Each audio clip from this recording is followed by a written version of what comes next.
ನಮಸ್ಕಾರ ಎಲ್ಲರಿಗೂ. JSS ವಿಜ್ಞಾನ ಮತ್ತು ತಂತ್ರಜ್ಞಾನ ಜ್ಞಾನ ಸಂಪನ್ಮೂಲ ಕೇಂದ್ರದ ವತಿಯಿಂದ ಮತ್ತೊಂದು ಪ್ರಾಯೋಗಿಕ ಕಲಿಕೆಗೆ ಸ್ವಾಗತ. ನಾನಿವತ್ತು ವಿದ್ಯುತ್ ಕಾಂತ ಅಥವಾ ಎಲೆಕ್ಟ್ರೋಮ್ಯಾಗ್ನೆಟ್ನ ಹೇಗೆ ಸರಳವಾಗಿ ತಯಾರಿಸ್ಬೋದು ಅಂತ ಹೇಳ್ಕೊಡ್ತಾ ಇದ್ದೀನಿ. ಒಂದು ಸಾಮಾನ್ಯ ಕಬ್ಬಿಣದ ಮೊಳೆನ ಹೇಗೆ ವಿದ್ಯುತ್ ಕಾಂತವಾಗಿ ಪರಿವರ್ತನೆ ಮಾಡ್ಬೋದು ಅಂತ ನೋಡೋಣವಾ. ಒಂದು ಮೊಳೆನ ತಗೊಂಡು ಅದರಲ್ಲಿ ನಾನು ತಾಮ್ರದ ತಂತಿಯಿಂದ ಸುತ್ತಾ ಇದ್ದೀನಿ. ಸುರುಳಿಗಳನ್ನ ಸುತ್ಕೋಬೇಕು. ಈ ಸುರುಳಿಗಳು ಜಾಸ್ತಿ ಆದಷ್ಟು ಅದರಲ್ಲಿ ಉಂಟಾಗುವಂಥ ಕಾಂತತ್ವ ಜಾಸ್ತಿ ಆಗುತ್ತೆ.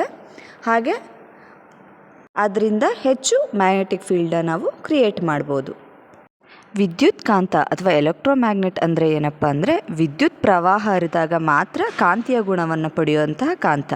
ವಿದ್ಯುತ್ ಹರಿವು ನಿಂತಾಗ ಇದು ತನ್ನ ಕಾಂತೀಯ ಗುಣವನ್ನು ಕಳ್ಕೊಬಿಡುತ್ತೆ.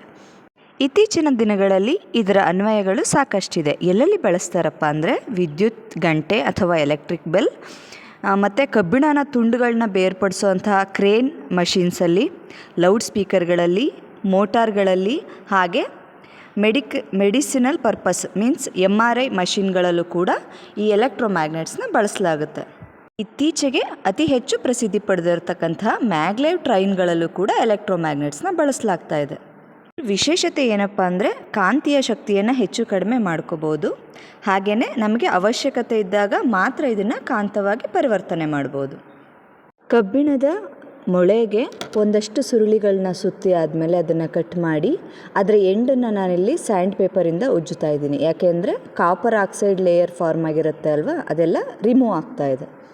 ಆದ ನಂತರ ಈ ಎರಡು ಟರ್ಮಿನಲ್ಸ್ ಇದೆಯಲ್ಲ, ಈ ಎರಡು ಟರ್ಮಿನಲ್ಸ್ನ ನಾವು ಒಂದು ನಾರ್ಮಲ್ ಶೆಲ್ಗೆ ಕನೆಕ್ಟ್ ಮಾಡ್ತೀವಿ.